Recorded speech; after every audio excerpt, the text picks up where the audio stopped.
Muito boa noite, estamos começando mais um Lab Talks aqui, hoje com um convidado bastante especial. Nós vamos falar sobre um assunto muito interessante, principalmente para as mulheres, mas depois eu vou apresentar o nosso candidato aqui. Eu queria agradecer a audiência por estar aqui com a gente, atrás de informação, que é a gente como o Laboratório de Análises Clínicas quer prestar serviço, mas também a gente tem que trazer a informação para você cuidar da sua saúde, prevenção e outras coisas que a gente tem que cuidar da nossa vida, e trazendo aqui um médico muito inteirado de um assunto que eu acho que talvez seja não é uma pandemia, mas é uma epidemia mundial, né?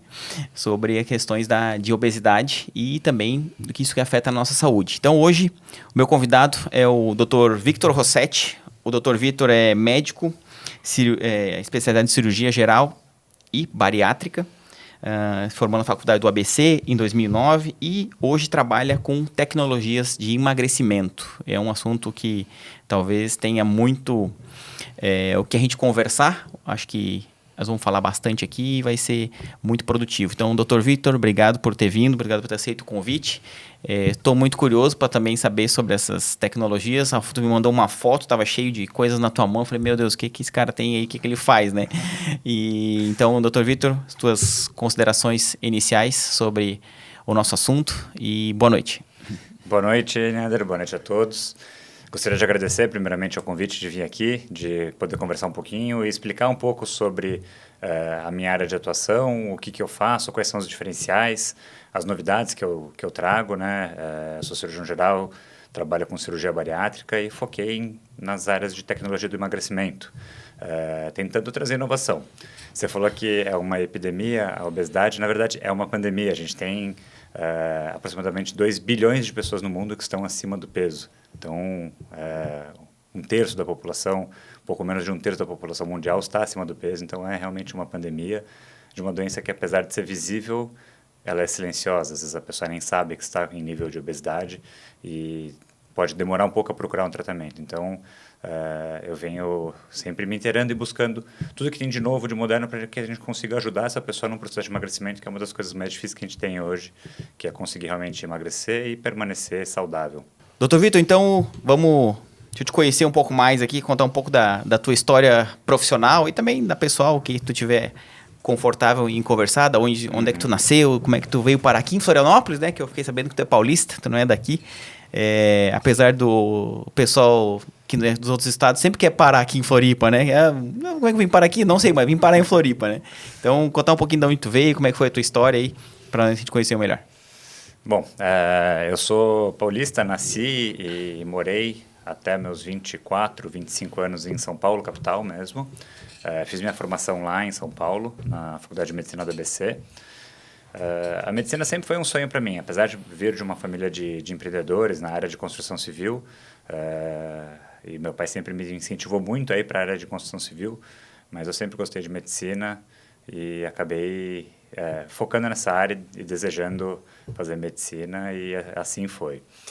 A área de emagrecimento, de cirurgia bariátrica, foi uma coisa que foi acontecendo no decorrer dos anos. Inicialmente eu pensava em fazer cirurgia plástica. Eu sou meio perfeccionista com as coisas assim, então a área de cirurgia plástica era a área que mais me interessava quando eu estava cursando medicina e depois que eu me formei. E para fazer cirurgia plástica a gente precisa primeiro fazer cirurgia geral.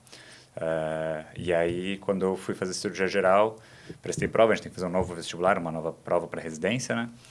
E iniciar a residência em São Paulo e acabei me mudando para Florianópolis.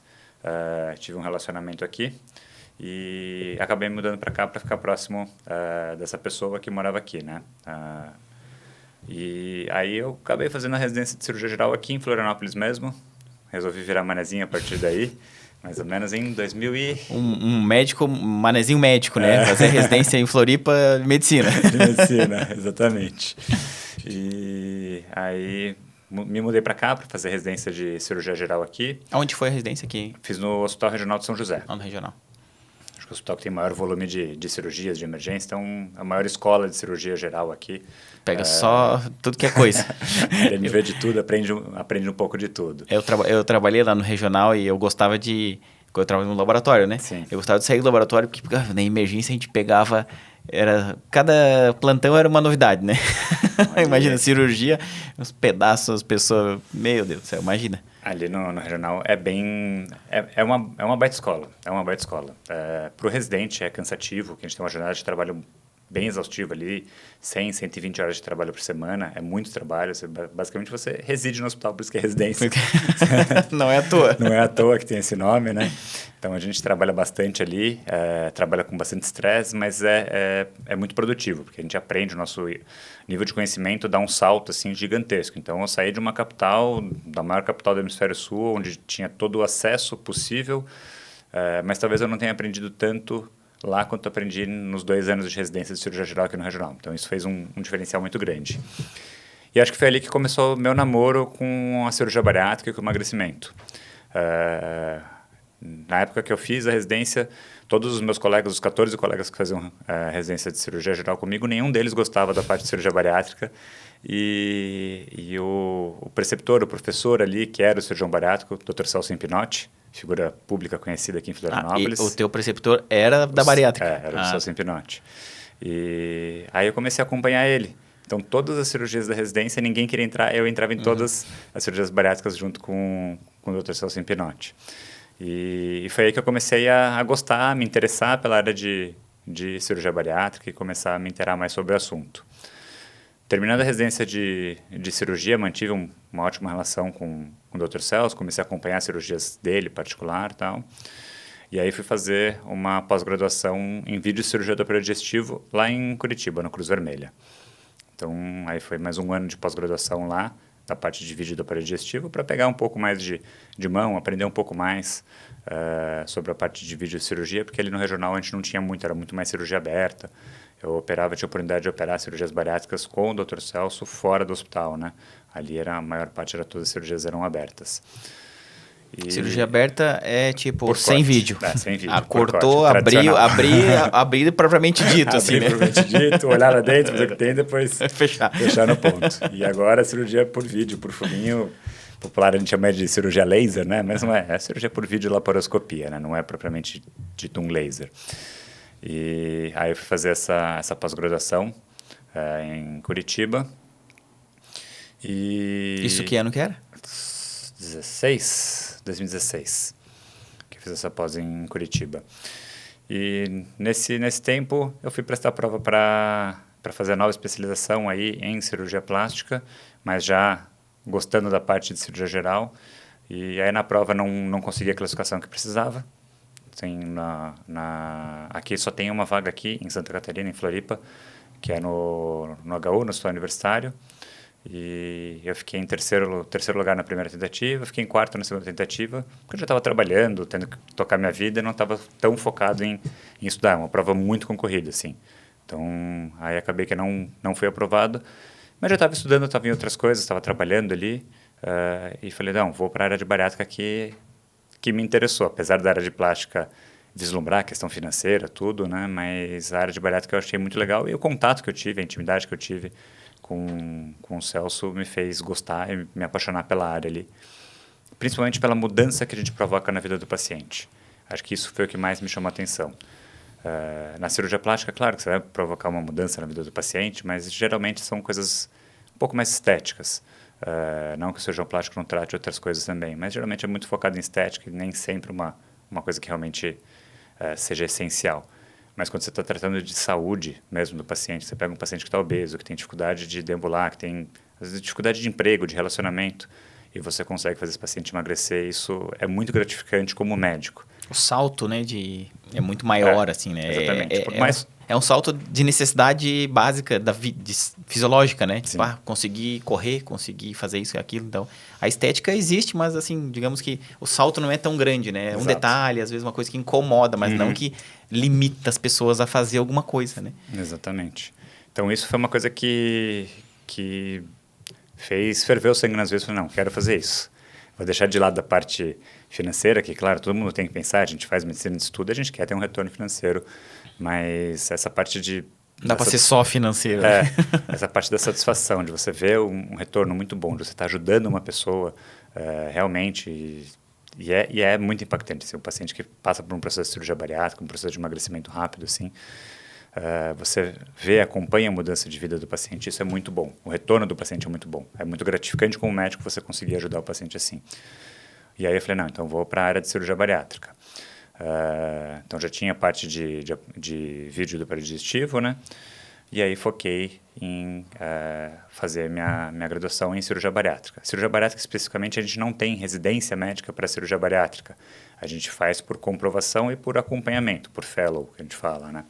Então ainda não tem uma residência de cirurgia bariátrica. Você fica no hospital trabalhando, faz uma residência. Então faz horas de acompanhamento, então medido dessa forma? Isso. Então a gente precisa ter pelo menos 100 cirurgias realizadas como cirurgião principal ou como primeiro auxiliar, num período de no máximo 3 anos, não pode espalhar mais de 3 anos. Né? Então você tem que concentrar 100 cirurgias no mínimo, suas, e isso sempre acompanhado, né? Então a gente faz esse... Então aí eu foquei em, não, agora vou trabalhar com cirurgia bariátrica, comecei a participar de todos os congressos, todos os cursos que tem, fui a Curitiba, acompanhei alguns cirurgiões lá durante algum tempo, depois eles vieram aqui para me acompanhar nas cirurgias aqui, e aí consegui todas as necessidades para fazer a titulação. No ano passado, no Congresso Brasileiro de Cirurgia Bariátrica e Metabólica, foi a prova de titulação, fui aprovado e agora está fresquinho aí meu RQE para sair já no CRM de cirurgião bariátrico. Então já tenho aprovação, tudo certinho, e nesse meio tempo da aprovação da parte bariátrica, eu comecei a pesquisar outras maneiras de emagrecer, porque ainda a cirurgia bariátrica ainda tem muito preconceito. Tem muita gente que tem medo da cirurgia bariátrica, que não quer passar por um procedimento cirúrgico, e foi aí que eu decidi começar a estudar outras tecnologias aí e trazer, e agora estou bem empolgado aí, sempre em busca de tudo que tem de novo. É um mercado que tem muito público, digamos assim, né? Porque Sim. é só tu deu um número muito grande, né, de pessoas e assim, o que eu percebo, eu tô no mercado há 18 anos com laboratório, né? Uhum. E também lidando com pessoas da saúde. Mas, assim, numa visão histórica, como que tu vê o acesso a esse tipo de por exemplo, cirurgia bariátrica? Não, antigamente, sei lá, antes de uns 20 anos atrás, era muito pouco comum, né? Sim. Era caro. Por que houve essa popularização, assim? Como que tu vê esse acesso aumentado a esse tipo de procedimento e como que a população está reagindo? Está achando plano de saúde, os planos cobrem, ou facilitou isso, ou aumentou? Eu queria uma visão tua do mercado, assim, do aumento disso, da acessibilidade disso para os usuários hoje. Vamos lá, acho que tem alguns fatores que influenciam bastante nessa popularização da cirurgia. Acho que a primeira coisa que facilita isso realmente bastante... que eu falei, desculpa interromper, mas faz sentido, assim, houve essa popularização, Sim. né? Há o quê? Uns 20 anos para cá? A cirurgia bariátrica tem em torno de 30 anos aí das primeiras técnicas, e eu acho que o que foi favorecendo ela se popularizar, se tornar mais comum, uma cirurgia mais comum, é realmente a melhora da técnica. Então, foi uma técnica que está sendo desenvolvida de 30 anos para cá. É recente, né? Uma coisa muito recente, né? Então, na medicina, 30 anos é uma coisa, uma técnica, né? De uma cirurgia. Então, isso veio transformando, a gente veio aprendendo melhor com o tempo qual é o melhor jeito da gente fazer cirurgia. Uma coisa que ajudou demais a gente, transformou uma cirurgia que era uma cirurgia longa, demorada, em uma cirurgia rápida e segura, foi a melhora da tecnologia envolvida. Então, antes a gente fazia cirurgia por corte, aquela aberta tradicional, hoje a gente faz por vídeo. Nas primeiras cirurgias por vídeo eram tudo feito à mão, então a gente tinha que cortar, costurar, apesar de instrumentos delicados, a gente tinha um trabalho que era manual, dependia da habilidade pura do cirurgião. Com o desenvolvimento de tecnologias ali, de equipamentos, hoje a gente não precisa mais cortar e costurar com uma tesoura ou costurar com um fio e uma agulha. Cortava o estômago? Por exemplo, cortar o estômago, o intestino. E tirava um pedaço e suturava. E diminuía o tamanho dele físico mesmo. Exatamente. Então, hoje a gente tem equipamentos que são grampeadores e tesouras ultrassônicas, por exemplo, onde a gente só posiciona uma pinça, por exemplo, em volta do estômago, onde a gente quer que ele corte. A gente pressiona, como se fosse um bico de pato, assim. A gente pressiona, aperta um gatilho e ele já costura e depois corta no meio automaticamente. Então, um procedimento que antes demorava 5, 6, 7 horas, hoje a gente faz em menos de 1 hora. Uma cirurgia bariátrica hoje demora em torno de 35, 45 minutos, 1 hora, um paciente um pouco maior, com estômago um pouco maior. Não passa de 1 hora uma cirurgia hoje. Então, uma cirurgia primária, assim, em média. Então, isso fez com que o paciente saísse de uma cirurgia de 7 horas com risco de trombose, risco de sangramento. Reduziu demais esse risco. Então, as taxas de complicação hoje são menores de 0,5%, menos de 0,5% de complicações graves em pacientes. A cirurgia se tornou muito mais rápida, muito mais efetiva. O paciente vai de alta precoce, então o paciente fica de 1 a 2 dias no hospital, em média, e vai para casa. Antes ficava uma semana no hospital, ficava com dreno. Hoje em dia, raramente a gente precisa deixar um dreno no paciente. Então, isso melhorou bastante. Então, essa facilidade da cirurgia... Facilidade até para o médico, né? Médico deve ter aumentado, inclusive, o número de profissionais, porque, cara, fazer tudo na mão, cortar, suturar, não, isso aí eu não tenho essa habilidade. Agora tem um equipamento que faz. Opa, então eu posso fazer. Com certeza. Traz novos profissionais para o mercado, Sim. Porque a gente investe na automatização do negócio. Certamente, no início é muito caro, mas daqui a pouco várias empresas começam a comercializar essa automação, começa também a ficar mais acessível. Então, mais gente querendo fazer, mais equipamentos e mais gente querendo emagrecer. Exatamente. Então, acho que isso fez com que a cirurgia se transformasse em uma cirurgia mais rápida, mais segura, e as pessoas foram criando confiança. Esse aumento de número de profissionais capacitados a fazer, porque antes era uma coisa que dependia de uma pessoa extremamente capacitada, habilitada, com treinamento longo. A tecnologia fez com que encurtasse esse treinamento, que a gente conseguisse chegar num padrão de bom atendimento cirúrgico ali, sem um treinamento tão grande. Então, a gente diz hoje que a curva de aprendizado de uma cirurgia bariátrica é em torno de 35 cirurgias. A nossa prova de titulação precisa passar pelo menos 100. Mas com 35 hoje, com as tecnologias, a gente já consegue ter um padrão bom de cirurgia. Assim. Claro, quanto mais você vai fazendo, melhor você vai ficando, mais proficiente você fica, né? Então, essa curva de aprendizado reduziu muito o tempo. Então, isso ajuda também a gente ter melhores resultados. Os planos de saúde têm cobertura, tá? Todos os planos de saúde têm cobertura para cirurgia bariátrica, então isso também é uma coisa que facilita o acesso ao paciente. O SUS também faz cirurgia bariátrica através do SUS, apesar da demora que a gente conhece, demora um pouquinho mais pelo SUS, mas também faz cirurgia bariátrica, então... a gente também tem essa cirurgia feita pelo SUS. Mas é necessário uma série de critérios, né? Sim. Inclusive com a participação e colaboração do médico, né? Sim. Porque, e tem isso, por exemplo, você... vamos falar um pouco mais da jornada da pessoa que vai no teu consultório, doutor. A pessoa está lá, sei lá, 1,60 m, 120 quilos, né? Aí, fazer a avaliação. Tem um plano de saúde. Aí, como que funciona, assim? Você tem que... a questão burocrática mesmo. Você dá um laudo, como é que funciona essa... Para a pessoa, hoje, por exemplo, se alguém está assistindo aqui, falei, eu tenho um plano de saúde e talvez eu precisasse disso. Como que funciona, mais ou menos, assim, de forma bem generalizada? Bom, o critério básico que a gente utiliza para definir se uma pessoa tem ou não indicação para cirurgia bariátrica, tá? É o IMC, que é o Índice de Massa Corpórea. Então, é uma conta que a gente faz, onde a gente vai utilizar o peso e a altura do paciente para ver a proporção que ele tem de quilos por metro quadrado, pela altura dele ali. Então, com esse IMC, a gente pode saber se o paciente está em índice de peso normal, sobrepeso e obesidade, estágio 1, 2 ou 3. Então, os pacientes que têm obesidade estágio 1, tá? Que a gente vai considerar aí o IMC do paciente. Obesidade estágio 1, que tem diabetes há menos de 10 anos, esse paciente já tem indicação de cirurgia bariátrica, pensando na parte metabólica, na cura, que a gente não fala cura, a gente gosta de falar remissão, né? Mas é uma cura temporária, se o paciente entrar na linha, ele vai ficar curado. Então, paciente com obesidade estágio 1, tá? Ele já pode fazer cirurgia bariátrica se ele tiver diabetes.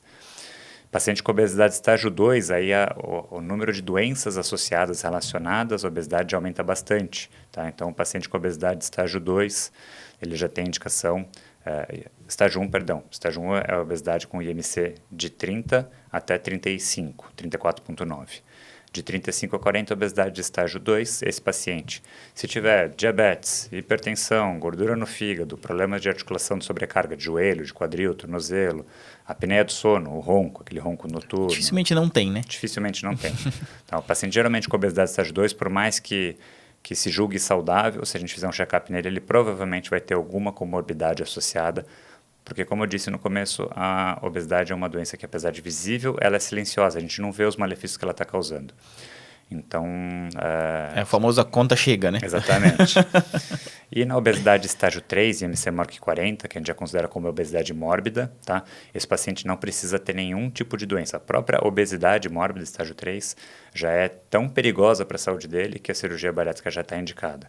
Então, o critério básico é IMC. IMC a partir de 30, associado à comorbidade, o paciente já teria indicação e o plano já cobra a partir daí. E não existe a possibilidade... e a cobertura, digamos assim, não tem... não autorizou por isso e aquilo. Não, Preencher os critérios, preencher o critério, é batata, não tem... Não tem o que está autorizado. Então, como é que funciona a jornada do paciente? O paciente vai numa primeira consulta, geralmente direto com o cirurgião, tá? Contigo, no caso. Comigo, tá? O paciente vem na consulta comigo. Ele vem indicado de alguém, geralmente? A maior parte dos meus pacientes hoje vem por indicação, tá? Acho que 60%, 70% vem de indicação de outros pacientes. Mas encaminhamento médico, assim, por exemplo, o cara vai no endócrino, cara, não tem jeito, vai ter que te caminhar para uma bariátrica. Vem também, tá?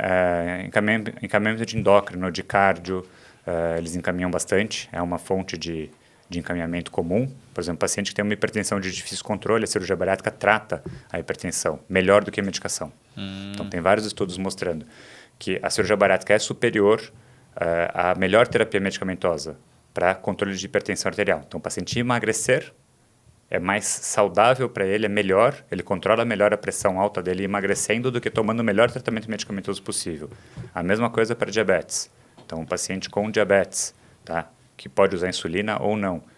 O emagrecimento promovido pela cirurgia bariátrica é superior ao melhor tratamento clínico possível para diabetes. Então, o emagrecimento promovido pela cirurgia é um tratamento extremamente eficaz para coisas que aparentemente não são cirúrgicas. Você faz uma cirurgia que vai curar a diabetes, faz uma cirurgia que vai curar a hipertensão? Sim, vai curar. Melhor do que qualquer medicação. Não é propriamente a cirurgia em si, mas é o emagrecimento promovido por ela, né? E aí tá, a gente foi lá, fez a consulta contigo e vamos fazer a cirurgia. Existe, eu vou contar porque tem um caso né, que eu conheço. Teve uma funcionária minha, ela...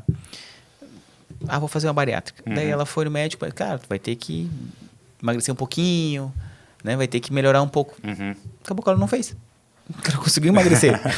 Bom, ela emagreceu acho que quase uns 30 quilos. Que bom. Acontece muito isso? Não é comum o paciente conseguir perder tanto peso assim, só com força de vontade. Geralmente, o paciente, quando chega no cirurgião bariátrico, é difícil dele assumir que ele precisa de uma cirurgia para emagrecer. Então, até ele chegar lá, ele já tentou, geralmente, outros acompanhamentos, outros segmentos para emagrecer, teve insucesso nessas tentativas e ele acaba indo para a cirurgia, procurando a cirurgia. Então, não é tão comum o paciente chegar até a gente sempre vai recomendar que o paciente perca peso antes da cirurgia, isso ajuda na cirurgia, ajuda na recuperação. Então, a gente sempre recomenda que o paciente perca peso e se ele perder peso demais antes da cirurgia, não tem problema, às vezes é uma solução, ele conseguiu de uma maneira mais natural ele pode sair do critério? Sim, mesmo que o paciente saia do critério, num acompanhamento ele já fez o acompanhamento, tem todos os critérios para fazer, tem IMC ali, limite, por exemplo, ele tem hipertensão, pressão alta, com IMC de 35 cravado, ele já teria indicação de cirurgia bariátrica. Aí entre passar comigo, passar com a nutricionista, com a psicóloga, que a gente faz uma série de exames e avaliações. Se ele voltar ali comigo depois de um mês, vamos marcar a cirurgia, e ele saiu do IMC de 35, foi para 34, para 33, tá? Esse paciente não vai ter a cirurgia dele cancelada. Ele está num tratamento pré-operatório. Então, era necessário perder um pouquinho. Sim, até ajuda. Essa perda de peso prévia à cirurgia ajuda bastante a gente. O fígado é o primeiro órgão, a primeira víscera que vai eliminar a gordura. E como o estômago está muito colado ali no fígado, muito junto do fígado, a gente precisa elevar o fígado, mexer no fígado, mobilizar ele para poder trabalhar melhor no estômago. Então, quando o fígado tem muita gordura, ele fica mole, fica mais difícil da gente trabalhar, de a gente ter um campo de visão melhor na cirurgia. E o paciente emagrecendo, quando ele perde ali 5% do peso corporal antes da cirurgia, isso ajuda bastante ao fígado ficar mais rígido, mais firme, e a gente consegue ver melhor o estômago, trabalhar melhor no estômago. Então, a gente sempre recomenda que o paciente perca um pouco de peso antes da cirurgia. A dificuldade física de enxergar mesmo. De a câmera... Da câmera conseguir, a gente conseguir com uma pinça fininha elevar o fígado. Quando ele está muito mole é como se fosse uma gelatina. A gente coloca a pinça, o fígado dobra em cima da pinça. Então, quando ele está muito gorduroso. Quando a gente consegue reduzir ali 5% do peso corporal do paciente antes da cirurgia, esse fígado geralmente já enxuga um pouquinho a gordura, fica mais rígido, mais firme e a gente consegue ter uma melhor visualização durante a cirurgia. Então isso ajuda. Então mesmo que ele perca peso ali e saia do IMC de 35, vá para 33 ou até mais, tá? Se ele perder muito peso como o teu funcionário, não vai precisar mais de cirurgia, que bom. Ela conseguiu de maneira... Até hoje ela então... que mudou o hábito de vida dela. Ela começou a... Até era uma questão psicológica, talvez ela não sabia que dava, né? Aí começou a dar. Não quero mais também. Mas o paciente que perdeu um pouco de peso antes da cirurgia e saiu do IMC de 35, não tem por que o plano negar, porque ele já foi avaliado naquele peso, ele está em segmento médico e geralmente esse paciente já teve recidiva, já tentou tratar, voltou. Então, aquele efeito sanfona, normal. Então, a gente sabe que aquele paciente tem uma chance grande de ter uma recidiva do peso, se ele está usando alguma medicação, alguma coisa, em voltar assim que ele parar aquela medicação ou assim que ele parar aquela dieta mais forçada, dele voltar a ganhar peso, né? E a gente popularmente costuma dizer assim, se não se comportar, depois volta tudo, né? Agora tu comentou aqui com a gente que a questão do nutricionista e psicólogo, né? Porque não basta fazer a cirurgia, tem que mudar os hábitos. Sim. Né?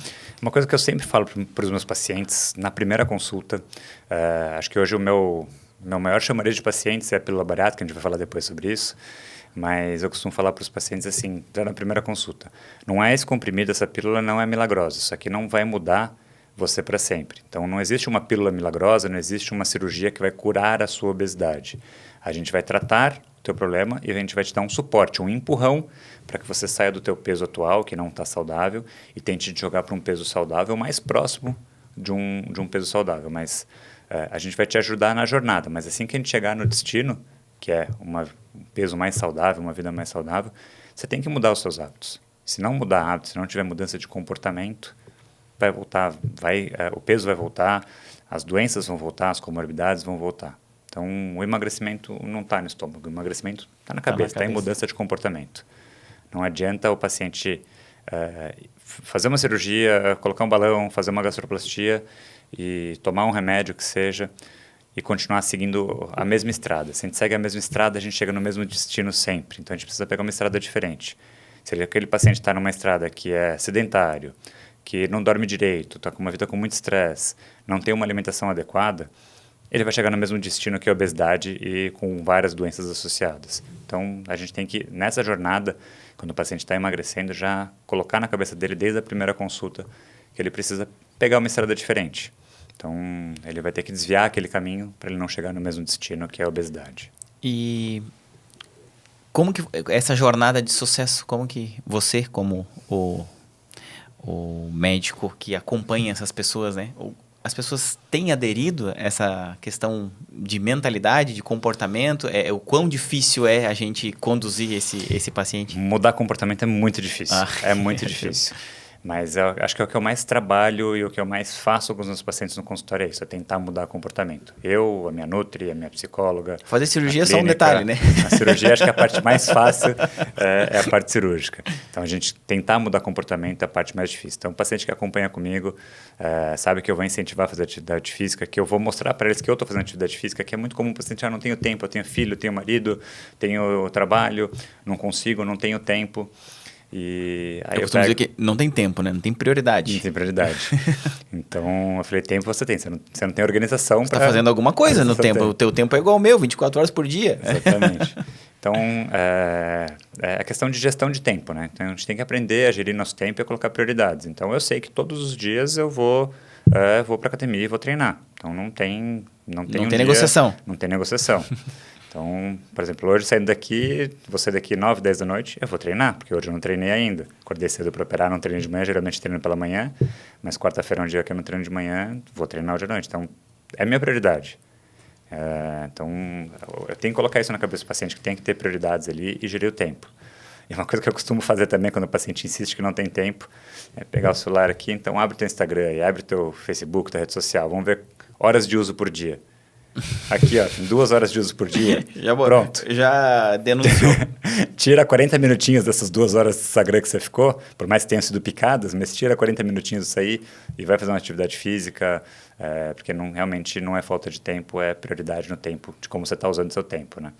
E eu também, né, eu tenho negócios, eu sou líder em alguns, lidero pessoas, né? Cara, assim, a questão, não estamos nem falando de medicina mais aqui, Sim. né? É assim, o Dr. Victor, pô, ele vai na academia, ele se cuida, ele tá bem, ele é magro, ele se cuida e não vai acontecer isso com ele.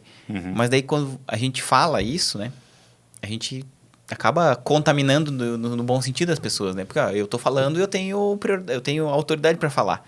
Agora, como é que tu vai fazer uma... não é nem preconceito, às vezes as pessoas confundem, mas se o médico for um médico obeso, né? Como é que ele vai dizer isso para a pessoa? É mais difícil, né? É complicado, né? Então, isso que eu digo, a imagem, né, fala, a gente tem que liderar pelo exemplo, e é uma questão de liderança sobre os teus pacientes. Sim. Eles só vão comprar a tua ideia se tu compra a tua própria ideia, senão Exatamente. não tem, né? Se eu não estou usando o meu produto, como é que eu... O cara vai pra academia todo dia. Beleza, então eu também vou, né? Sim. Eu vejo isso, até eu comecei a te acompanhar nas redes sociais, depois a gente se conheceu, e aí até as meninas da produção falaram lá, nossa, olha só, ele faz uns vídeos aqui, daí ela não parou de ver, a Samantha até, nossa produtora aqui, quando eu mostrei o teu Instagram, eu vou convidar o Dr. Victor para vir aqui. Deixa eu ver o Instagram dele, ele começou a ver, eu não consigo mais parar de ver a questão das cirurgias e tal, daí né, mistura com a tua vida pessoal, então é uma coisa que hoje a gente tem como uma forma dos pacientes aderirem mais ao tratamento, te acompanhar, por exemplo, né, acompanhar o teu dia a dia, pô, tu faz cirurgia, acordou de manhã, mas tu vai depois, ele dá um jeito de fazer as coisas, né, e a gente acaba influenciando as pessoas de forma positiva, compartilhando essas coisas. Hoje, as redes sociais nos dão essa oportunidade. Eu vejo porque também faço, eu fico postando, que eu vou pra academia sempre, todo dia de manhã. 5h30 da manhã eu acordo, 6 horas eu tô lá. Então, é inegociável. Porque aí é a hora que o telefone não toca. Não tenho tempo. Cara, vai dormir mais cedo e acorda mais cedo. Né? Eu tenho 2 filhos pequenos. Agora nas férias, pô, eles estão dormindo 10, 10h30. Eu dou um jeito, 5h30 eu tô acordado. Mas é prioridade. Eu vou deixar de fazer outra coisa, mas isso aqui, hoje, eu já passei dos 40, então o cara tem que começar a se cuidar, porque senão, aí vai acabar no médico, às vezes mais gordinho, ele começa a doer o joelho, começa a doer as costas, porque tem que pegar as crianças no colo, não consegue. Então, a necessidade de cuidar... Até os 30 vai com uma beleza, né? Depois já começa a dar uma entortada na carenagem e as coisas tem que começar a se cuidar. Começa a tomar um remédio aqui, um remédio ali, daí chega às vezes já para consulta contigo, pô, já tá polimedicado, já tem um monte de problema, quando poderia ter, né, resolvido isso de forma preventiva. Até estava conversando hoje com outro empresário de outro ramo, assim, que no Brasil hoje... Por que os hospitais hoje do Brasil estão todos lotados, todos cheios, né? Porque não se investe na preventiva. Sim.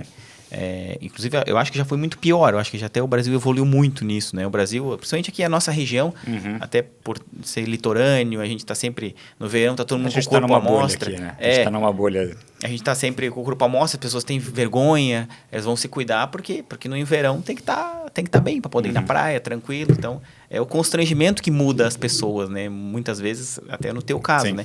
Existem alguns gatilhos de mudança, né? Eu gosto de falar isso nas minhas palestras, assim, é dor, constrangimento, medo e consciência. Às vezes a pessoa não precisa passar por essas coisas, mas só dizer, cara, o que eu estou vivendo hoje? Pô, estou aqui, eu não consigo praticar um esporte, não consigo brincar com os meus filhos, eu não consigo trabalhar, o lugar que eu vou não tem cadeira para eu sentar. Caraca! A maior parte dos meus pacientes são mulheres que ganharam peso principalmente depois da gestação, e aí elas vêm procurando porque eu não consigo, meu filho cresceu ali, está com 4, 5 anos, correndo de um lado para o outro, ela não consegue mais acompanhar o filho e vem muitas vezes por isso, porque já não consegue mais acompanhar, está indisposta. Então, isso é uma coisa que, claro, a questão estética influencia tudo, né? Mas a questão de constrangimento, mas a questão de não conseguir acompanhar o filho é uma coisa que pega muito para as mulheres, assim. Então, estava vendo aqui nos meus dados, 72% dos meus pacientes são mulheres, né? Eu tenho muito mais mulheres na faixa ali dos 30 a 38 anos, 39 ali. Pós-gestação. Pós-gestação. A maior parte. É uma história bem comum, assim. Isso é comum, então deve ter um fundamento. Hormonal, descuido? Não é propriamente hormonal. Na verdade, é muito mais uma questão psicossocial ali. A mãe geralmente se dedica Não Tá. se dedica mais ao filho, se doa Prioridade mais. de tempo. A prioridade de tempo. A prioridade de tempo dela acaba sendo cuidar do filho, depois ainda tem cuidar da casa, trabalho, então... E ela acaba não se cuidando, abdicando do cuidado próprio, do autocuidado, para poder gerir melhor o tempo do filho, e isso acaba fazendo com que ela ganhe peso, tudo. Então, não o tempo da família em si, né? Não é propriamente hormonal, porque ali até os 40 anos, a taxa metabólica de uma pessoa de 20, 30, 40 é muito próxima, não tem um gasto calórico diferente. O que muda é o nível de atividade, né? Então, tem vários estudos mostrando que as pessoas falam, quando eu tinha 20 anos eu emagrecia rápido, agora com 30, com 40 eu emagreço devagar. Tem vários estudos mostrando que a taxa metabólica basal é muito parecida. Então, o que a gente gasta por ficar acordado, vivo, o metabolismo, gasta a mesma coisa. A diferença é que com 20 anos a gente geralmente é mais ativo, a gente caminha mais, anda mais, faz mais coisas do que quando a gente tem 40, e aí com o tempo tem outras responsabilidades, né? Exatamente. Mas, doutor Vitor, aí quais são as alternativas que você trabalha hoje? Vai lá, a pessoa chegou lá, não, eu caí nos critérios, não tem jeito, preciso mudar minha vida. Então, hoje, o que mais que tem de novo, né? Vamos começar do mais recente até ao mais tradicional. Quais são as alternativas que hoje tem no teu consultório? Bom, acho que uma inovação que eu trouxe em 2021, lá do Congresso Mundial de Bariátrica em Miami, que eu trouxe para cá, para Santa Catarina, é a pílula bariátrica. A pílula bariátrica é um comprimido, uma cápsula, que engole no consultório com água, copinho d'água, junto do médico, engole. Sem anestesia, sem pré-operatório, sem nada. Sem pré-operatório, sem nada. 4 horinhas de jejum só para estar com o estômago vazio, não precisa fazer nenhum procedimento, nada, só uma consulta antes para a gente entender se esse paciente tem indicação ou não do procedimento, né? Mas indicação de critérios só. Os critérios. Os critérios desse procedimento são diferentes do da bariátrica. A gente pode indicar para o paciente com sobrepeso, IMC de 27 para cima. Então, aquele paciente que tem uma barriguinha um pouquinho maior já pode usar a pílula. Não precisa ser para o paciente obeso, não precisa ter doença, nada. Então, pode ser feito como um tratamento, digamos, estético. Não é puramente estético, porque já está no sobrepeso, né? Mas um IMC de 27, maior ou igual a 27, já teria indicação, já teria possibilidade de fazer o uso da pílula bariátrica. A pílula bariátrica, na verdade, é um balão gástrico. A diferença, a revolução desse tratamento envolve o método como esse balão é colocado no estômago, o modo como esse balão é retirado do estômago e o acompanhamento que a gente faz no paciente. Então, ao invés de um balão tradicional, que a gente coloca por endoscopia, o paciente é sedado, vai para a clínica, para o centro de endoscopia, é sedado, é colocado um balão, ele é preenchido com soro, e esse balão pode ficar até 1 ano dentro do paciente. E depois, que material que é esse balão? Silicone. Os balões em geral são de silicone, tá? Os balões tradicionais. E depois de 1 ano esse paciente tem que passar por uma nova endoscopia com anestesia geral aí para poder remover esse balão. Então esses balões, eles são extremamente seguros, tá? É um tratamento eficaz, efetivo para... Remove pelo mesmo método da endoscopia. Mas é removido por endoscopia, tá? Os balões esvazia o balão e tira ele... Esvazia e puxa ele de volta, tá? Então o paciente precisa passar por 2 anestesias, uma para colocar e uma para tirar o balão. Ele obrigatoriamente precisa ser removido. A pílula veio como uma revolução no mercado de balões gástricos, porque é um comprimido, não dá para mandar via Sedex para casa, porque ele é colocado junto ao médico, né? O médico que vai dar para o paciente comprimido. Esse comprimido é engolido com água, sem anestesia. O paciente não precisa nem ir acompanhado, ele pode ir sozinho, como uma consulta médica. Ele engole com água, esse comprimido chegando no estômago, a gente faz um raio-x de controle para ter certeza que ele está no estômago. A gente insufla esse comprimido ele vem preso numa sondinha bem fininha, como se fosse um macarrãozinho, um espaguete, que depois que o paciente engoliu, ele só chupa aquele espaguete, ele fica com uma partezinha para fora, a gente pluga o soro, enche o balão dentro do estômago, faz o raio-x ali de controle para ter certeza que ele está lá dentro, só traciona a sonda, ela destaca e o paciente vai para casa na hora, pode ir dirigindo, ele não precisa nem de acompanhamento. Então é um procedimento que dura 20 a 30 minutos, é super rápido, e o paciente sai com um balão gástrico ali que vai ajudar ele a perder em média de 15 a 18% do peso corporal, num período de 6 meses. Esse balão, ele tem essa segunda parte da revolução ali, é que ele é eliminado espontaneamente. Ele derrete sozinho, murcha e é eliminado pelas fezes. Então, o paciente não precisa fazer endoscopia para tirar. É de silicone também? Não, ele é de polietileno. É um outro material cirúrgico. E aí ele vai degradando com o tempo? Degradando. Ele tem uma válvula nele, tá? Essa válvula tem uma fibra de PDS, polidaxona, é um outro material cirúrgico que a gente utiliza comumente em cirurgia, que ela derrete em torno de 4 a 6 meses. Então, de 4 a 6 meses, essa válvula abre, ela derrete, abre e o balão ele esvazia, porque ele é cheio de soro fisiológico, né, água com sal. Ele esvazia e ele é misturado nas fezes e é eliminado pelas fezes. Ele é uma película ultra fina, muito fininha mesmo. Apesar dele ficar grande, tamanho de um abacate mais ou menos, dentro do estômago, mas depois que ele murcha, ele fica ultra fino, tanto é que ele cabe dentro de um comprimido, né, de uma cápsula. Quantos por cento do estômago que ele acaba ocupando? Mais ou menos 50%. 50%. Um estômago tem de 750 a 1 litro, mais ou menos. Tá? Então, o balão tem 550 ml. A indicação de tanto desse tipo de balão quanto outro balão é a ocupar mesma 50%. Assim, mas é uma pergunta bem leiga aqui, né? Uhum. A porcentagem de ocupação do estômago geralmente é 50%. Pode até ocupar mais, mas isso, os estudos não mostram evidência de maior perda de peso se eu tiver um balão de 500, de 600, de 700 ml. Então, a partir ali de 400 ml, o efeito do balão de estender o antro gástrico, que é a parte de baixo do estômago, quando ele cai na parte de baixo do estômago, ele distende aquela parte de baixo do estômago e isso dá um estímulo nervoso para o cérebro falando, opa, já estou distendido, estou cheio, estou satisfeito. E o cérebro entende aquilo como tenho comida aqui. Então, a partir de 400 ml, o balão já tem o mesmo efeito, com 400, 500 ou 700.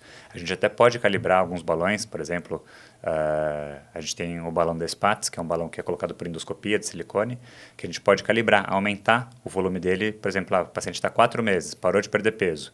A gente pode ir lá e aumentar o volume, colocar mais, ele já tem 550, vai para 750, vai para 800 ml, a gente pode aumentar o volume desse balão, mas os estudos não mostram uma efetiva aumento de perda de peso com a diferença de tamanho do balão. Então, os balões gástricos vão dar uma ajuda de perda de peso ali de 18% mais ou menos de perda de peso corporal dentro de 6 meses. Pode ser recolocado, geralmente quando a gente vai recolocar a gente pede um intervalo aí de 3, 4 meses para o estômago voltar à conformação normal e a gente ter um impacto importante aí numa segunda colocação de balão. E ainda sobre o balão da Allurion, a outra diferença importante que eu vejo dele para os outros tratamentos ali, que é um programa de tratamento ali da pílula bariátrica, é que além da gente ter um comprimido que você engole, que é eliminado sozinho, ele vem com um pacote de tecnologia e inteligência artificial junto. Então, o paciente que entra no programa da pílula bariátrica, ele vai ganhar uma balança de bioimpedância. Então, a gente consegue não só ver o peso do paciente, mas ver como é composto aquele peso. O que daquilo ali é gordura, o que daquilo ali é osso, o que é água, o que é músculo. Isso seria tipo um estudo. Isso. Tu participa de um estudo automaticamente. Então o paciente vai ganhar uma balança, vai levar para casa e é dele essa balança. Então tem essa balança que ele vai se pesar todos os dias. Ele vai ganhar um aplicativo de celular, onde todos os dados da balança vão automaticamente para o aplicativo. E aqueles dados do aplicativo são compartilhados comigo, com a minha nutricionista, com a minha psicóloga, com a minha enfermeira. Então toda a minha equipe tem acesso em tempo real. Então o paciente subiu na balança, o meu aplicativo aqui já está atualizado. Então eu vejo se aquele paciente está perdendo peso ou não.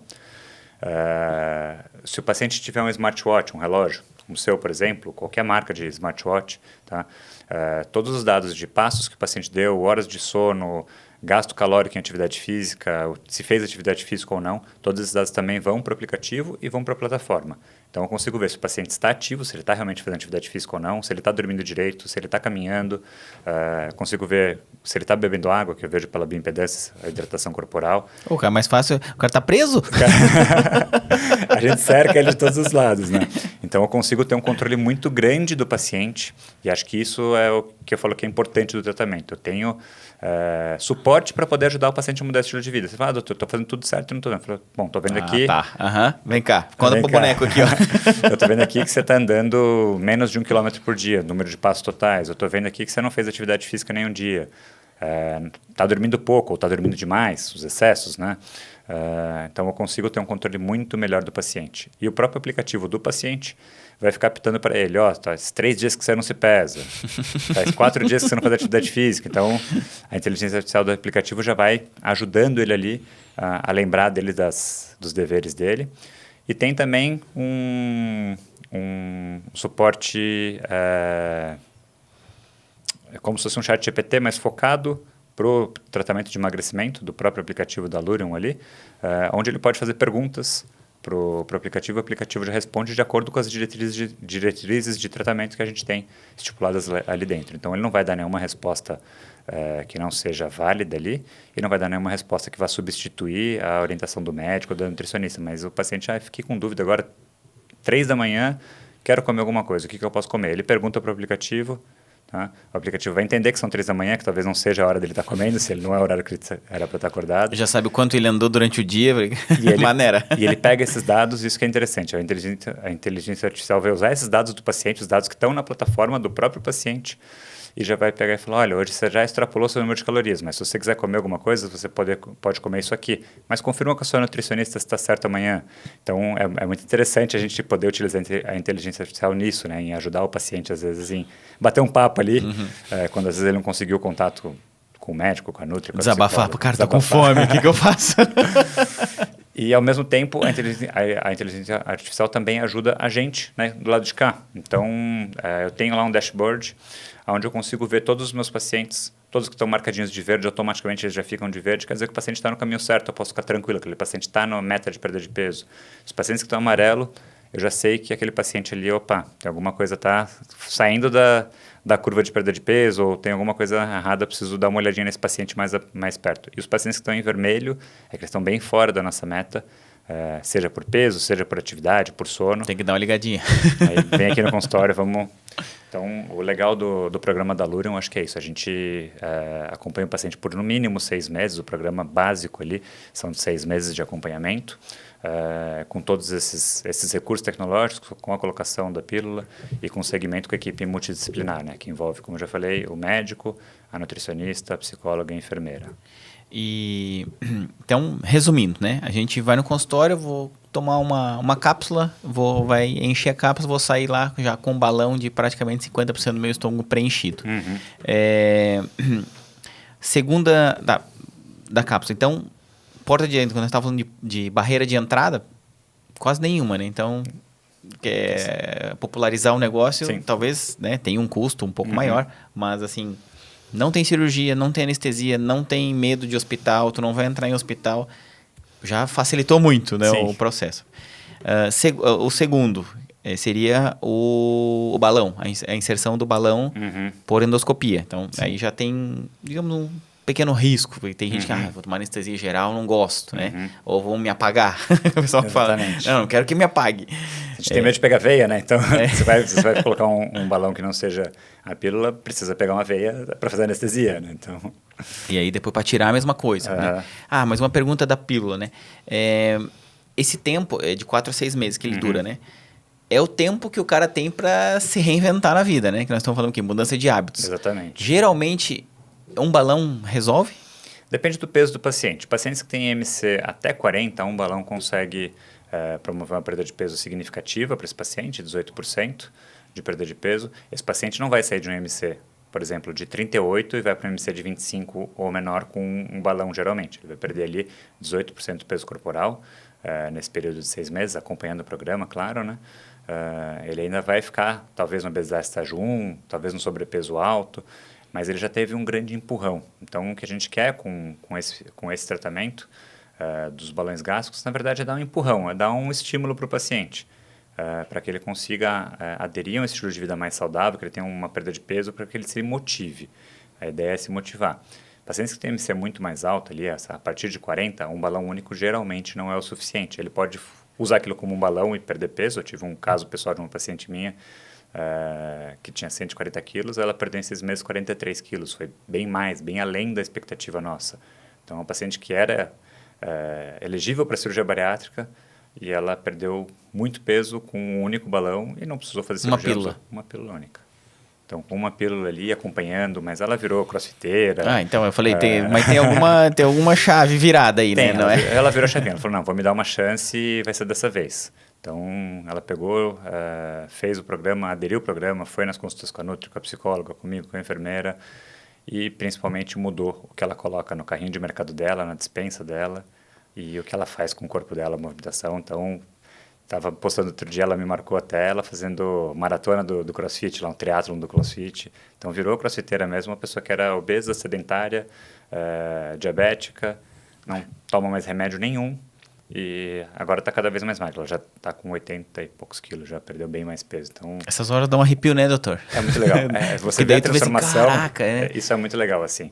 E de pensar que tudo começou com um comprimido. Ela engoliu um comprimido e aquilo foi e eu dei para ela. O empurrão que ela precisava. É claro que a gente deu suporte tudo, mas o mérito é todo dela. Ela conseguiu mudar. A gente está ali para dar o apoio. mas ela conseguiu ter uma perda de peso bem significativa. Então, o balão, a pílula é um empurrão para o paciente perder peso. Ou para aquele paciente que está no sobrepeso, tem MCE de 27, 28, ele pode tomar ali, faz a ingestão do comprimido e ele consegue perder peso suficiente para ficar já no peso normal. Então, quem está com uma barriguinha ali um pouquinho acima do peso, daqui a pouco chegou o verão, quero estar bem para o verão, é uma possibilidade também de emagrecimento que fica mais acessível, por exemplo, do que a medicação nova, essa canetinha nova para emagrecer, o Mounjaro, por exemplo, que é a medicação para emagrecer mais nova que tem. Já está no mercado? Já. Ela acaba ficando mais cara do que um tratamento com a pílula bariátrica, por exemplo. Tu falou ali do carrinho do supermercado. Cara, uma coisa que eu vou no mercado, às vezes eu fico observando e, cara, é tiro certo, né? Tu vê, assim, as pessoas mais obesas que estão no mercado, cara, tu vai olhar o carrinho só enlatado, encaixotado, tu não vê, assim, a pessoa nem chega perto lá das verduras, né? Uhum. Da parte das frutas e verduras. É incrível como... E aí essa moça digamos assim, é o exemplo de orgulho do doutor, né? Sim. Orgulho do médico. Porque acaba... Daí é legal porque ela contamina outras pessoas, né? E vira um case de sucesso teu. Uhum. E a última, são 3 aqui, que a gente tinha conversado, é o clássico do gastroplastia endoscópica. Uhum. Como é que funciona isso? Esse palavrão. Esse palavrão aí, até um nome difícil de falar na gastroplastia endoscópica. Eu até tenho falado para os pacientes, até para divulgar ali, que é um tipo de uma cirurgia bariátrica sem cortes, feita por grampo. Então, como é que funciona esse procedimento? Tá? É um procedimento super novo. Ele foi desenvolvido por um brasileiro, o Dr. Manuel Galvão, que foi meu professor na faculdade, lá na Faculdade de Medicina do ABC.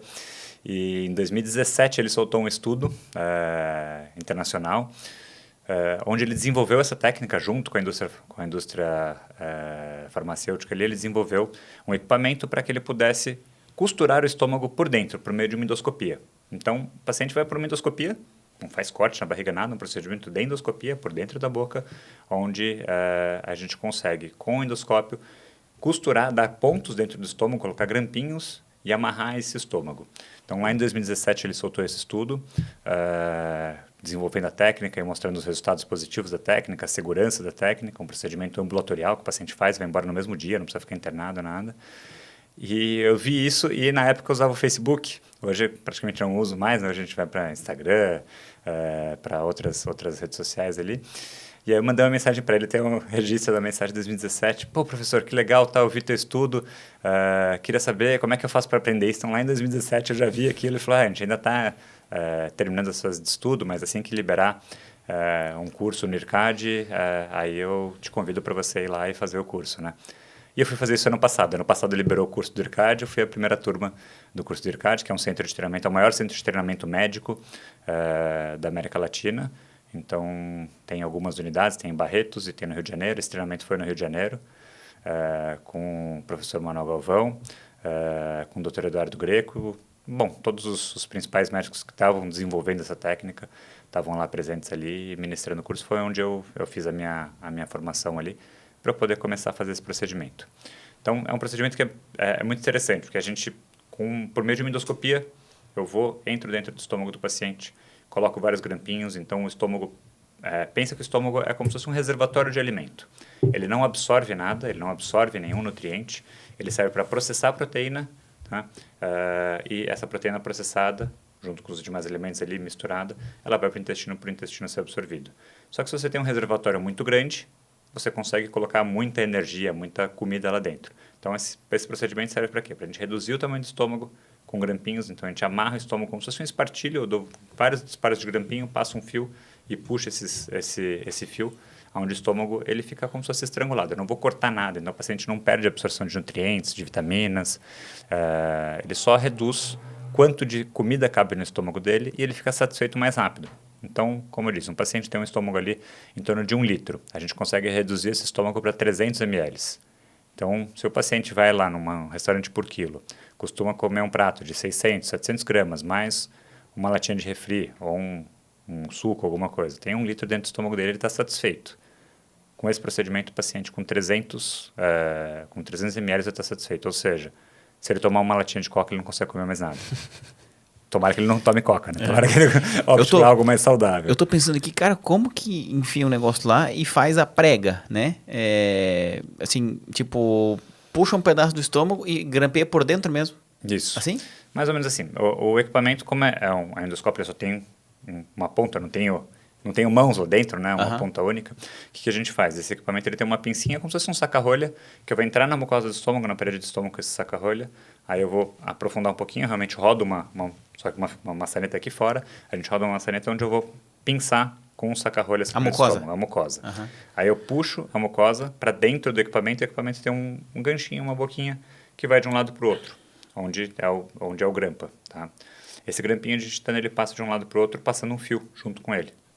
Tá? É uma agulha presa com um fio, que vai trocando o fio de um lado para o outro cada vez que ele passa. Então, eu puxo a mucosa, tá? Na verdade, eu pego a espessura de parede total, nesse ponto, não é só a mucosa, né?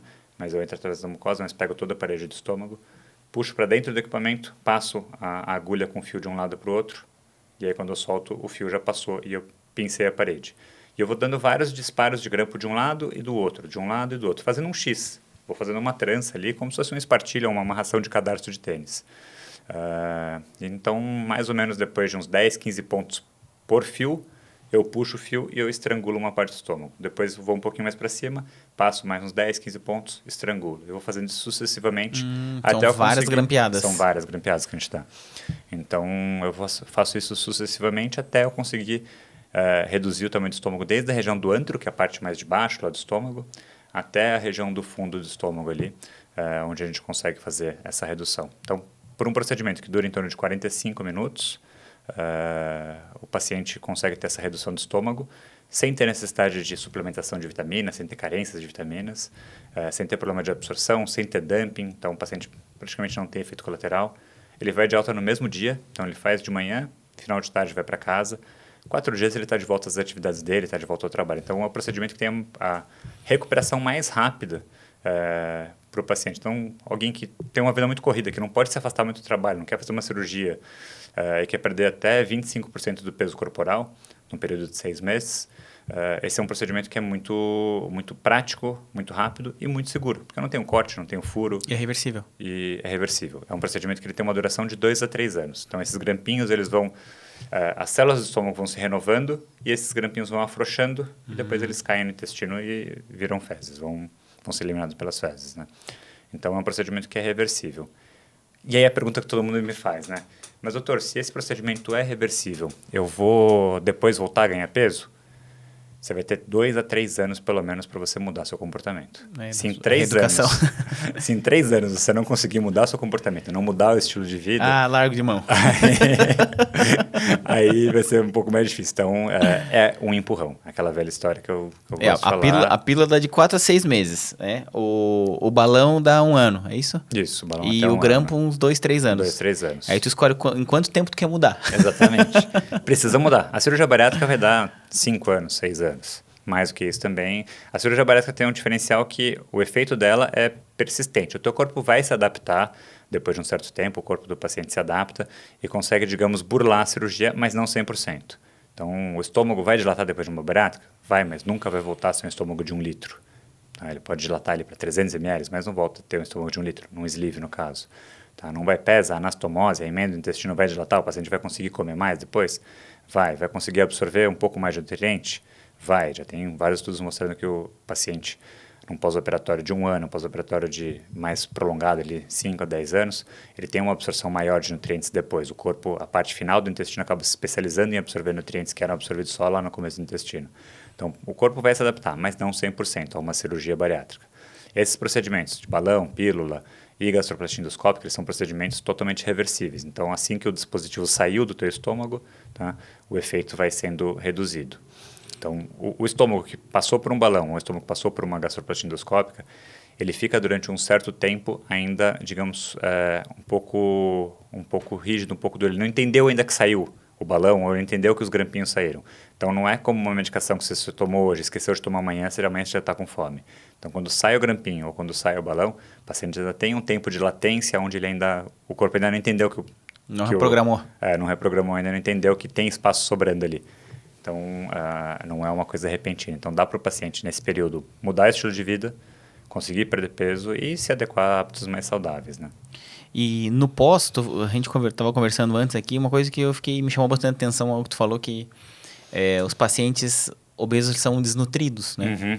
Então, é o tempo que a pessoa tem de aprender a se nutrir, deixar de ser desnutrida, né? Exatamente. Comer com qualidade, com a quantidade certa, porque cabe menos alimentos. Uhum. Então, obrigatoriamente ele vai ter que comer melhor. Exatamente. Não tem outra saída, né? Isso é uma coisa que é até estranho de falar, né? Como que um paciente obeso é desnutrido? Ele não tem desnutrição calórica. Caloria ele tem de sobra, tá? A gente vê, né? Caloria ele tem de sobra. Mas, às vezes, ele não tem elementos essenciais. Por exemplo, não tem vitamina C suficiente, não tem vitamina D, não tem ferro, porque a alimentação está errada. Ele tem sobra caloria, mas não em sobra vitaminas. Então, é essencial no processo de emagrecimento, seja com cirurgia, com balão, com pílula, com gastroplastia endoscópica, que a gente faça um acompanhamento desse paciente, que a gente faça exames laboratoriais de rotina bem completos, faça a avaliação hormonal desse paciente, a avaliação das vitaminas, para saber se esse paciente precisa ser reposto de alguma substância ou não. Tanto antes do procedimento, dependendo do procedimento, antes a gente já faz uma cirurgia, a gente já faz uma reposição antes. Se a gente for fazer um balão, uma pílula, esse paciente não precisa fazer uma reposição prévia, mas no segmento do paciente a gente vai fazer exames de acompanhamento para a gente saber como que a gente pode otimizar essa perda de peso do paciente e como que a gente pode melhorar a condição de saúde dele principalmente, né? Então, é essencial que a gente faça esse acompanhamento e um paciente que está comendo menos, consegue comer menos. Se comendo muito, ele já tinha desnutrição. Se ele comer menos e continuar comendo errado, ele vai piorar a desnutrição dele. Então, a gente precisa reforçar nesse paciente ali os hábitos alimentares. E aí, a Nutri vai ficar em cima do paciente. Por isso que a gente passa, todos os pacientes eu recomendo, os que estão no programa de emagrecimento, eles ficam ali no mínimo 6 meses com consulta mensal com a nutricionista, por mais que eles já saibam, já tenham ganhado dieta, mas é importante eles terem o contato com a nutricionista para ficar lembrando, para ficar ali na cabeça, martelando aquilo, como que tem que ser a dieta, revisando. A Nutri vai pedir para tirar foto do prato, para mandar, então isso ajuda bastante ali no processo de conscientização do paciente. Doutor, a gente falou aqui bastante sobre os ganhos, né? Mas nem sempre dá certo, né? Sim. E quais são as consequências assim que acaba acontecendo com o paciente? Não deu certo, além de não conseguir mudar os hábitos, ou assim, o que pode acontecer de ruim, né? Vamos lá, todos os procedimentos médicos que a gente faz, eles têm taxas de sucesso, e a gente sempre vai tentar promover o melhor meio para que o paciente alcance um objetivo de saúde dele. A gente não consegue garantir isso, não tem como a gente garantir. Cada corpo responde de uma maneira diferente, cada paciente vai ter uma adesão diferente, então a gente não pode garantir que o paciente, se eu fizer isso eu vou perder 18%. Não tem como garantir. Os estudos mostram que a maior parte dos pacientes perdem 18% do peso corporal, perdem 25%, perdem 35%, 40%, de acordo com o tratamento que a gente for optar, mas a gente não tem como garantir primeiro esse número. Isso depende individualmente de cada paciente e do segmento que ele está fazendo. As complicações vão variar de acordo com o perfil de paciente e de acordo com o procedimento. Balão, pílula, tá? Principal complicação de balão ou pílula, tá? É esse balão ele migrar do estômago e entupir o intestino. Essa é o principal tipo de complicação. Quando isso é descoberto no começo, geralmente o paciente não consegue mais se alimentar, ele come e vomita e a barriga estufa. O procedimento inicial ali é fazer uma endoscopia para tentar remover esse balão, tá? Se ele ainda for atingível, alcançável pela endoscopia. Tá? Então, a gente consegue descer ali com a endoscopia, depois do estômago, mais uns 30, 40 centímetros no máximo. Depois disso, o balão migrou mais do que isso, a gente não consegue mais pegar ele para endoscopia. Aí o paciente vai para uma cirurgia por vídeo, por laparoscopia, para poder abrir o intestino e tirar esse balão. Só desculpa interromper, isso acontece porque talvez anatomicamente ele tem uma entrada maior, ou por algum processo, algum trauma? Geralmente, se esse balão esvazia, essa válvula dele esvazia, antes do tempo, e aí ele pode esvaziar parcialmente e aí entupir o intestino. Isso acontecia mais, apesar de infrequente, mas acontecia mais nos balões de silicone, nos balões tradicionais colocados por endoscopia. No balão da Allurion isso é muito raro acontecer. Pode acontecer, mas é muito raro, porque ele é feito para passar pelo intestino. A película dele é extremamente fina. Então, quando ele esvazia, quando ele abre esse balão, ele esvazia, e se ele não esvaziar por completo, ele tem uma tendência de continuar esvaziando no decorrer do trânsito intestinal, e aí ele murchar e ele passar. Ele é feito para passar pelo intestino. A diferença da luna é que ele é mais seguro do que os outros, porque ele é feito para passar pelo intestino. Mas mesmo assim, existe sim a possibilidade dele obstruir o intestino e o paciente precisar ou remover ele por endoscopia ou por cirurgia. Então, existe essa, acho que é a principal complicação do balão. Paciente com complicação menos grave, náuseas e vômitos, isso é comum na primeira semana de colocação de balão. Tá? O paciente ter náuseas e eventualmente vomitar, mas são, digamos, complicações benignas, rápidas, fugazes ali. Esperadas. Esperadas para o paciente. Alguns pacientes podem demorar um pouquinho mais, mas é mais raro, tá? Essa intolerância gástrica ali do corpo querendo eliminar alguma coisa que não pertence. E quem está com balão tem que tomar o omeprazol, tá? Medicação similar ao omeprazol, para forrar o estômago, proteger, porque ele, raspando no estômago por dentro, com excesso de ácido, o paciente pode fazer úlcera. Então, a principal complicação ali é o balão migrar, entupir o intestino ou formação de úlcera.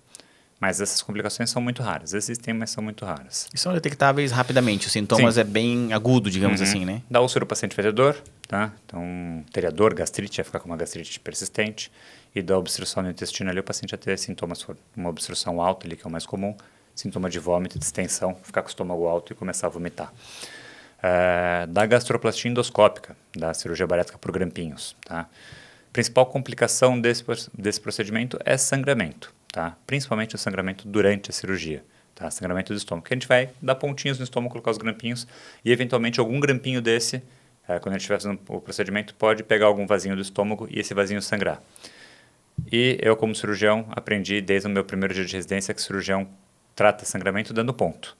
E se eu estou com uma máquina de costura na minha mão, eu vejo um vaso sangrando, eu dou outro ponto em cima e eu resolvo o sangramento. Então, o principal tratamento para um vaso sanguíneo sangrando ali numa cirurgia é dar um ponto em cima. Tá? E aí, na gastroplastia endoscópica, a gente está com um material que faz ponto. Então, quando sangra na cirurgia, tá? É um sangramento pequeno, autolimitado e controlável facilmente ali com mais um ponto. Eu só passo aquele ponto, termino, passo um outro ponto e aquele vasinho já é amarrado, cauterizado e a gente não precisa ter os problemas. A gastroplastia ela pode eventualmente perfurar o estômago. Se eu for colocar aquele saca-rolho e colocar muito forte, ele pode passar da mucosa, passar da serose do estômago e perfurar o estômago. Pode acontecer isso, tá? Geralmente essas perfurações é por uma agulha, então se perfura o estômago é um ponto pontiforme, uma agulha, e aí geralmente isso não causa vazamento, não causa grandes complicações. O paciente geralmente não precisa fazer nada quando tem essas microperfurações do estômago ali, porque o estômago está em jejum e o paciente está só com gás no estômago, com CO2, que é o gás que a gente utiliza, por exemplo, para uma cirurgia por vídeo. Então, a principal complicação ali é sangramento, mas esse sangramento é controlado já dentro da cirurgia. A segunda complicação é perfuração, que geralmente é uma complicação que não gera grandes efeitos colaterais ou sintomas para o paciente. Mas muito raro. Muito raro. Muito raro. Muito raro tem acontecer. muito mais chance de sucesso do que Sim. outra coisa, né? E da cirurgia bariátrica, acho que as principais complicações ali, antes a gente tinha muito medo com sangramentos, tromboses e tal. Hoje, com os melhores grampeadores, as tecnologias melhores ajudaram, isso reduziu muito, o tempo de cirurgia reduziu, então a chance de trombose reduziu demais. A principal complicação hoje da cirurgia bariátrica são as fístulas, que são os vazamentos, tá? Isso está muito ligado ao status nutricional do paciente. Então, todos os pacientes a gente recomenda que faça um preparo pré-operatório, que faça reposição de vitaminas antes da cirurgia e que siga uma dieta rígida no pós-operatório, não ultrapassando os volumes que a nutricionista e o médico vão passar, né? Que eu e minha equipe de nutricionistas passam para o paciente. Então, ele tem que seguir bem certinho a dieta, ali, principalmente no primeiro mês. O primeiro mês de pós-operatório de uma cirurgia bariátrica, seja ela sleeve ou bypass, é crucial para a cicatrização do estômago e para que não tenha vazamento. Então, um paciente bem comportado, bem preparado antes da cirurgia, a chance de acontecer vazamento é muito pequena. Então, essas são as principais complicações ali. Muito bom, doutor. Então, só fica obeso hoje quem quer praticamente, porque digamos assim, e tem a questão, mas é que geneticamente eu sou assim, mas mesmo assim a gente consegue ajeitar os genéticos, né? Na minha família, eu sou praticamente o único que não tem cirurgia bariátrica. Meu Sério? pai... Então, acha algum motivo pelo qual tu está... A minha mãe é operada, meus 2 irmãos são operados de cirurgia bariátrica, meu pai não é operado, meu pai morre de medo de médico. Meu pai foge de médico, eu sou o único médico que ele conversa, que ele chega perto. Então, a genética para engordar eu tenho, sou de família italiana, eu gosto de sentar à mesa, de conversar, de falar e de comer. Mas eu sei... Mas eu sei hoje comer massa, carboidrato, né? Mas eu sei hoje o quanto eu posso comer e o quanto eu gasto para poder comer. Então, Cabeça, né? Cabeça. Se eu sei que eu vou comer, por exemplo, passei final de semana na casa do meu pai, eu vou comer mais, que eu sei que vai ter macarronada, vai ter coisa boa. O treino da semana vai ter que ser mais intenso. Eu vou duplicar o treino da semana para poder compensar. Então, é uma questão de compensação e logística de calorias ali. Será que essa caloria vale a pena, né? A caloria boa é ruim, né? Uhum. A gente vê nos reels do Instagram as pessoas fazendo... Aquilo me impacta bastante, a comparação, né? Tu bota um pacote de batata frita, não sei o quê, tem 500 calorias. Daí, coisas pequenas. Daí tu bota para 500 calorias em salada e fruta, não sei o quê, é um monte de coisa. Daí, nem salada de fruta, você pegar ali ovo, carne, comida mesmo de verdade, legumes, você enche uma mesa de... E não dá uma promoção do McDonald's em calorias. Em calorias, exatamente. Doutor, quem quer te achar, como é que faz? Onde é que tu tá atendendo? Onde é que tu atende? Nós falamos aqui bastante acabamos de cirurgia e acabou que os nossos procedimentos aqui quase não é cirúrgico, né? Tu não entra no centro cirúrgico para fazer, né? Porque tudo nós falamos quase ambulatorial, né? A maior parte é ambulatorial. A cirurgia sim, mas o restante são procedimentos ambulatoriais. Então a gente consegue fazer de maneira ambulatorial. E o teu consultório, doutor, onde é que fica? Eu atendo em Florianópolis, na Avenida Beira-Mar Norte, número 1210, tá? Então, ali meu consultório particular, eu atendo ali pacientes Unimed, pacientes particulares. Eu atendo também na Clínica São Lucas, na Palhoça, na Barão de Rio Branco, número 461. Meu telefone de contato, WhatsApp, é 48 99105 2555 e também consegue me encontrar nas redes sociais, em todas as redes sociais, @drvictorrossetti, tudo junto. Victor Rossetti com C e 2 S e T mudo no final, né? Exatamente. Ah, isso aí. Doutor, muito esclarecedor. Aprendi bastante aqui. Hoje já vou doutrinar umas pessoas. Olha só, não precisa mais de hospital para poder emagrecer, fazer uma bariátrica. Então já é muito mais comum, né? Uhum. Obrigado pela presença. De nada.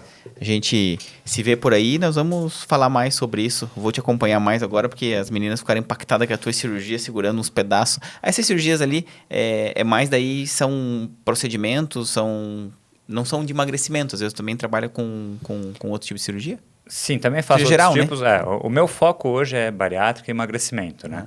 Mas eu também faço outras cirurgias de hérnia, vesícula, refluxo. Então, até ainda tenho um pezinho ali na parte de cirurgia plástica. Então, eu faço um pouco de câncer de pele, que muito dermatologista me manda câncer de pele, acabo fazendo. Mas meu foco mesmo é cirurgia bariátrica, pílula, balão, emagrecimento, gastroplastia endoscópica, né? Então, doutor, obrigado Uma coisa de novo. Que você não me perguntou, desculpa interromper, que você não perguntou, que a pergunta que eu mais recebo nas redes sociais ali é: quanto custa? Quanto custa? Não então... falamos em valores. Vamos abrir mais 5 minutos aqui. 5 minutinhos extras. Eu falei assim, não vou perguntar porque... cada caso é um caso, né? Mas assim, bota os créditos, igual o filme da Marvel, assim, bota os créditos. Deixa aí o making off. Deixa o making off ali. E a gente fala os valores de desligar a câmera. Então, assim... por uma questão do Código de Ética Médico, a gente não pode divulgar valores de nenhum procedimento médico sem a gente ter uma prévia avaliação do paciente. Então, a pergunta que eu mais recebo é: quanto custa? Eu não posso falar para o paciente: o tratamento, a cirurgia custa tanto, o balão custa tanto, porque depende de uma avaliação médica para saber se esse paciente tem indicação, qual a melhor indicação. E até para tu não complicar. Às vezes, putz, é uma bucha aquele caso lá, eu dei aquele valor, agora não tem mais como voltar atrás, né? Então, a gente não pode divulgar valores ali. O que eu posso dar uma média de valores, assim, um parâmetro para o paciente ter uma ideia, tá? Isso vai mudar de região para região, de médico para médico, tá? Depende da avaliação do tratamento que cada um vai propor, do que está incluso naquele pacote de acompanhamento. Dados de julho de 2024, né? Exatamente. Mas basicamente, tá? Vamos do procedimento mais acessível a um procedimento mais que tem um valor agregado maior, né? O investimento do paciente num tratamento com um balão gástrico vai variar ali a partir de R$12 mil, mais ou menos, podendo chegar a R$18 mil num tratamento ali de acompanhamento por 6 meses, dependendo do que tiver incluso nesse pacote. Então, de R$12 a R$18 mil, o paciente, em geral, faz um acompanhamento completo para a colocação de balão gástrico, seja a pílula ou o balão por endoscopia, tá? Então, o tratamento gira em torno disso. A gente, claro, vai ver a avaliação do paciente, se ele tem indicação ou não, depois de uma consulta. O tratamento de gastroplastia endoscópica, esse vai variar muito o preço, tem uma variação um pouco maior porque eu vou depender do que esse paciente vai fazer. Se é um paciente que eu vou precisar usar mais grampos no estômago, se esse paciente vai precisar ou não ficar mais tempo em observação. Então, um paciente que tem mais problemas de saúde, ele sim está elegível a fazer, mas ele precisa ficar mais tempo em observação ali na clínica até ser liberado. Então, um paciente que poderia ser liberado em 6 horas, às vezes ele precisa ficar 10, 12 horas. Isso, o tempo de estadia na clínica acaba sendo um pouquinho maior, então pode ter diferença de valores. Mas esse é um procedimento que a gente está falando aí por volta de R$30 mil que o paciente vai ter de gasto com o procedimento. E uma cirurgia bariátrica depende se o paciente precisa de UTI, depende de diversos fatores, do material que a gente vai utilizar, do hospital que a gente vai fazer, quantos dias ele vai ficar internado. Mas uma cirurgia bariátrica o paciente vai gastar em torno de R$40 mil. Tá? Então, ali, a partir de R$12 mil para uma colocação de um balão, vai gastar em torno de R$30 mil para uma gastroplastia endoscópica e a partir de R$40 mil para uma cirurgia bariátrica. Claro, esses valores dependem da avaliação médica, depende da avaliação de cada paciente. Não adianta o paciente, doutor, você falou que faz um balão por 12, você falou que fazia cirurgia por 40, e aí o paciente precisa de UTI, precisa ficar internado mais tempo, porque tem outras doenças. Tem uma carta do cardiologista falando que ele tem um risco cardiológico elevado, então vou precisar monitorizar esse paciente por mais tempo, vou precisar fazer mais exames durante a internação, ou vou precisar usar alguma medicação a mais, um paciente maior que eu preciso usar um grampo a mais. Então, isso vai variar de acordo com a avaliação. Então, isso é só para ter uma média de valores. Para ter uma base se isso cabe no orçamento ou não, né? Exatamente. E a partir de R$12 mil para mudar de vida, mudar de hábito... Se a gente pensar que hoje, por exemplo, o Monjaro, que é a canetinha nova que saiu aí, ela custa em torno de R$4 mil, uma canetinha que dura para um mês. E tem uma perda de peso inferior aí aos procedimentos de cirurgia bariátrica, de gastroplastia endoscópica. Então, e não é uma canetinha que vai te dar a mesma perda de peso, você vai precisar usar o tratamento ali por pelo menos um ano, né? Então, o tratamento com Monjaro sai muito mais caro. O tratamento com Ozempic, por quilo de peso perdido, sai mais caro. Se eu for comparar ali o Ozempic com o balão, o Ozempic, por quilo de peso perdido, fica mais caro do que uma pílula bariátrica, do que um balão endoscópico. Então, é um tratamento que fica acessível e a gente consegue fazer esses tratamentos. Hoje em dia, a gente tem várias plataformas de parcelamento, tanto no cartão de crédito, em 18 vezes, quanto em boleto bancário, em 36 vezes. Então, isso deixa um pouquinho mais fácil, mais acessível para o paciente ali, um procedimento parcelado. Bom, depois de tudo isso, acho que não dá mais para não fazer, né? Quem está precisando.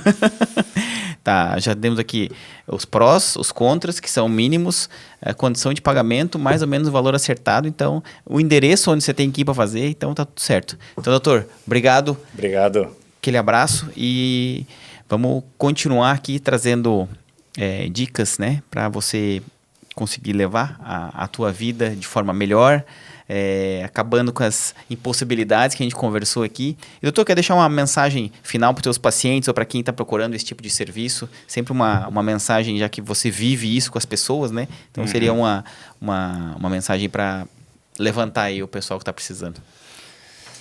Bom, se você está procurando uma qualidade de vida melhor, se você não está se sentindo bem como você está, vamos mudar. Eu estou aqui para ajudar os meus pacientes a mudar. Ajudo bastante gente, às vezes, até com uma conversa em Instagram, em rede social. Então, se você tiver alguma dúvida, pode mandar para mim. Eu vou fazer a questão de poder tentar responder para vocês e tentar ajudar nesse processo de emagrecimento e de mudança de estilo de vida. E uma coisa que, como eu disse, a maior parte dos meus pacientes são mulheres e são mães. Então, eu pergunto, se você morreria pelo seu filho? Todas falam que sim. Eu falo, por que ao invés de morrer pelo seu filho, por que você não dá a vida por ele? Então, dê a vida para o teu filho. Então, dê a sua vida para ele, com saúde, com disposição, se entregue realmente para ele. Então, o emagrecimento vai ajudar você a dar a vida pelo seu filho. Tô até arrepiado. Essa aí foi o forte. Mas então é isso. Valeu, pessoal. Obrigado pela audiência. A gente se vê no próximo aí. Um abraço.